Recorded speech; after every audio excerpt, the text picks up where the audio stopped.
মানুহজনীয়ে লুঙি গাঁঠিটো টানকে মাৰিলে হ'বলা একে তল পেটটো খোজ মাৰি ধৰিছে বাজি নহওক নিজৰ অঞ্চলৰ অনুষ্ঠান বুলি ঘপককৈ ঘৰত বহি থাকোঁতে সাউতকৈ উঠি আহিলোঁ এতিয়া নিজৰ বুলি আমি ইংলিছতে আমি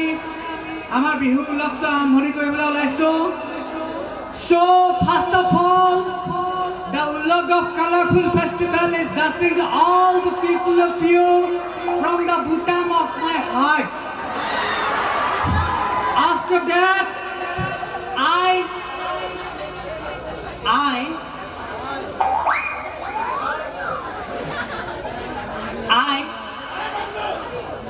लिखिया ना कागज खन कोवत पहला लो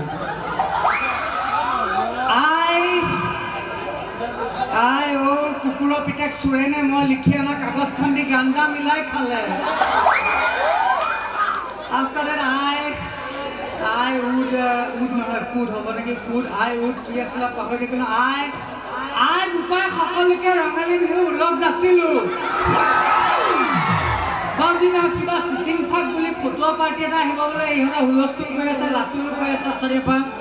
কিবা সিসিংফাক বুলি বলে ফটো আমি কা পাৰ্টি এটা আহিব চাও পাৰ্টিটো আহক শুন চাও সিসিংফাকটো টপা মই কৈছিলো কিবা ধুনীয়া ধুনীয়া সিসিংফাক এটা আহিব নেকি টপা সিসিংফাক আচ্ছা ভাইটি টপকে দুখ লাগি গ'ল এই জানা নাকানিব কাজিলা পর মুখখন খুব বেয়া লাগে দাঁত খোপা ওলাই যায় নাকানিব কি কলি দাঁত খোপা ওলাই যায় নাকানিব বেয়া দেখে কানিলে মোক বেয়া দেখে মোক কানিলেহে বেয়া দেখে এই টপাটোত নেকানাকে নৰ্মেল থাকিলে বেয়া দেখে এই মলাই বাদৰ জীয়েকজনী পলাই গ'ল যে এই ৰাম সেইজনী পলাই গ'ল সেইজনী দেখোন আপোনাৰ এসপ্তাহ আগতে আপোনালৈ পলাই আহিছিলে এতিয়া মোৰ পাও বেলেগ এটালে পলাই গ'ল এইটো ডাঙৰ কথা হ'ল আপুনি দেখোন একদম খাটাং কৈছিলে সেইজনী বোলে আপোনাৰ প্ৰেমৰ অন্ধ আছিলে মই ভাল পাই থাকোঁতে মোৰ প্ৰেমৰ অন্ধই আছিলে এটা বেলেগলৈ পলাই গ'ল মই বুলি ভাবি চাগে অন্ধ আছিল কাৰণে বেলেগ এটালৈ পলাই গ'ল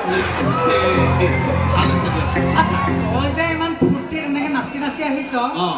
ইয়াত বাপেৰৰ ঘৰৰ আঠকঙলা পাতিছ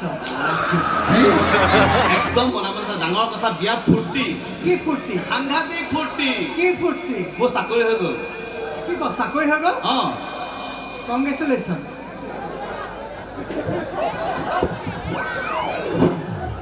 ধুনীয়া মানে হেণ্ডশেক তেনেকুৱা হ'ব লাগিব চাকৰি হৈছে যে হাত ছিঙি পেলাব তাৰপিছত কিহত চাকৰি হ'ল তোৰ শ্যাম্পু কোম্পানী তোৰ চাকৰি হৈছে শ্যাম্পু কোম্পানী শ্যাম্পু কোম্পানীও মানুহ বিচাৰি নাপালে আচ্ছা এই কোম্পানী মানুহখিনিয়ে নাজানে কি তই যে TFK মানে টপ ফ্ল'ৰটো যে খালি নহয় দাদা তই শ্যাম্পু কোম্পানীত চাকৰি কৰি শ্যাম্পু ক'ত আনিবি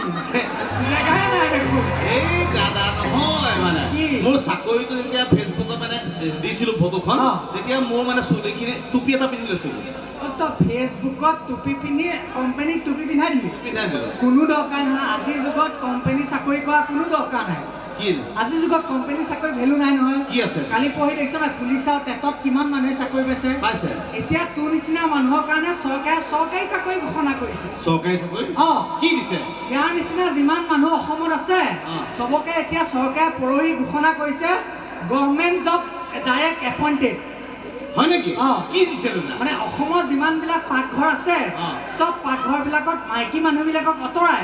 তোৰ নিচিনা মানুহবিলাকক ৰান্ধনি পষ্টত এপইণ্ট কৰিব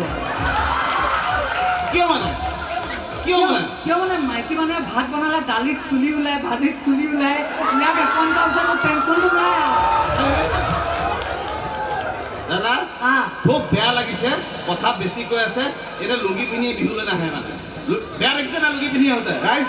বেয়া দেখিছা লুঙি নাহে আচ্ছা লুঙিখন পিন্ধাৰ কাৰণে বেয়া লাগিছে নেকি বেয়া দেখিছা এক মিনিট খুলি দিওঁ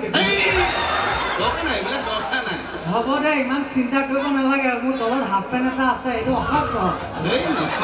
কথাটো কৈছোঁ আচ্ছা হেৰি নহয় তই চাগে মোক লুঙি পিন্ধি আছোঁ কাৰণে অৰ্ডিনেৰী টাইপৰ মানুহ এটা বুলি ভাবিছ মই ক'বিত হাই লেভেল থকা মানুহ হাই লেভেল ন মোৰ হাইটেক ফেমিলি মানুহ কি মোৰ জানে ওচৰ চুবুৰীয়া গোটেইখিনি মানুহে জানে মোৰ ককা তেতিয়া দিনতে এনেকুৱা হাই ফাই ষ্টেণ্ডাৰ্ড মানুহ আছিল মোৰ ককাৰ ওচৰত মন্ত্ৰী MLA কোটিপতি ডাক্তৰ যিমান ডাঙৰ মানুহে নহওক মোৰ ককা ফণ্ডত এনেকৈ তলমুখে বহি থাকিব লাগে তলমুখে বহি থাকে যিমান ডাঙৰ মানুহে নহওক কৰোড়পতি চিনেমা এক্টৰ মোৰ ককা সন্মুখত এনেকৈ তলমুখে বহি থাকিব লাগে তেখেতে কি ইমান ডাঙৰ বহুত ডাঙৰ মানুহ আছিল বিৰাট ডাঙৰ মানুহ আছিল কি কৰিছিলে ককাই নাপিত কৰিছিল লুঙি যে পিন্ধি আচ্ছা এই যে লুঙিখন যে পিন্ধি আছো এইখনৰ আকৌ উপকাৰিতা আছে এনেই পিন্ধা নাই নহয় অমুকা এনেই একো কাম নকৰে মই মানে পৃথিৱীৰ চব বস্ত্ৰ পিন্ধি চালো কিন্তু এইভাগ বস্ত্ৰৰ নিচিনা আৰামদায়ক বস্ত্ৰ ক'তো নাই এতিয়া তই চাবি হা দিনত প্ৰখৰ ৰ'দ গৰম লাগে কিন্তু তই লুঙিখন পিন্ধি থাকিলে তলফালৰ পৰা ৰিবকে বতাহ তোৰ ভাইটি এনেকুৱা আৰাম লাগে নহয় পিন্ধোতাজনে গম পায় আৰু তাতোকে বেছি তুফান ৰ'দ দিছে তোৰ বেছি গৰম লাগিছে কোনো ফালৰ পৰা শান্তি পোৱা নাই তই এনেকুৱা অকণ জোকাৰি দে জাষ্ট খালি এনেকুৱা এটা এয়াৰ কুলাৰ এটা হাৱা পাবি নহয় ঠাণ্ডাত দিনত ৰ'দ ৰাতি চিপচিপিয়া বৰষুণ ঠাণ্ডাত শুই আছ তই ফেনখন লগাই পিছ ৰাতিটো গৰম লাগিছে পিছ ৰাতিটো পিছ ৰাতি ঠাণ্ডা লাগে ফেনখন চলি আছে ঠাণ্ডা লাগে তই এনেকৈ ব্লেংকেট বা কিবা বিচনা চাদৰ এখন হাকুটিয়াই থাকিব লাগে তই যদি লুঙি পিন্ধি থাক এইবিলাকৰ একো দৰকাৰ নাই একো দৰকাৰ নাই তই আস্তেকে তোৰ ঠাণ্ডা লাগিছে এখন এনেকৈ উল্টাই লৈ মূৰেগাই লৈ শুই দে একদম ভাল অভিজ্ঞতা আছে ভাল জনা মানুহ বিৰাট জনা মানুহ আপুনি তাতোকে ডাঙৰ কথা শুন মই এবছৰ এৰোপ্লেনত ট্ৰেভেল কৰিলোঁ তাত মই বুজিলোঁ এৰোপ্লেন এখনত তই ধৰ গৈ আছোঁ এৰোপ্লেনখন এনেকৈ দুইখন খুন্দা মাৰি এক্সিডেণ্ট হৈ গ'ল কেছ হৈ গ'ল চব মৰি যাব তই নমৰ কিয় তই একদম এৰোপ্লেনৰ গ্লাছ এখন ভাঙি যা জঁপিয়াই দে এই যে লুঙিখন হাৱাটো পাই ফুলি যাব তই পেৰাচুটৰ নিচিনাকৈ একদম এনেকৈ য'তে মন যায় ত'তে লেণ্ডিং কৰিব পাৰিবি বিৰাট অভিজ্ঞ মানুহ জানো ৰচোন তোক ঘৈণীয়ে আহা নাই নেকি দেখা নাই যে ইয়াত এৰিলে নেকি ন চুলি নাই কাৰণে বহুত মৰম আছে কিমান মৰম আপুনি ক'ব নোৱাৰে এইবিলাক ৰাইজৰ আগত ক'ব নোৱাৰে একো নহয় কৈ দেচোন কিমান মৰম এইবিলাক নকওঁ কৈ দে একো নহয় কৈ দে একো নহয় মই লোকেল মানুহ এটা আছো দে নিপিতে কৈ দে মানে আমাৰ মৰম মানে এনেকুৱা লাজ লাগে যে একো নাই লাজ কৰিব নালাগে কৈ দে আমি মানে সদায় দুইটাই ইমান মৰম আমি একেখন কাঁহীতে ভাত খাওঁ কুকুৰৰ পোৱালি সেইটো মৰম নহয় অভাৱ বুলি কওঁ ঘৰত চাগে ভাত খাবলৈ বেলেগ কাঁহী নাই সেইকাৰণে দুইটাই একেখন কাঁহীতে খায় সেইডাল কিবা মৰম হয় মৰম বুলি ক'লে ৰোমেণ্টিক কিবা এটা আছে ৰোমেণ্টিক মৰম লাগে একেখন কাঁহীতে ভাত খায় সেইটো মৰম আগতে লাটুৱে মই একেখন কাঁহীতে ভাত খাওঁ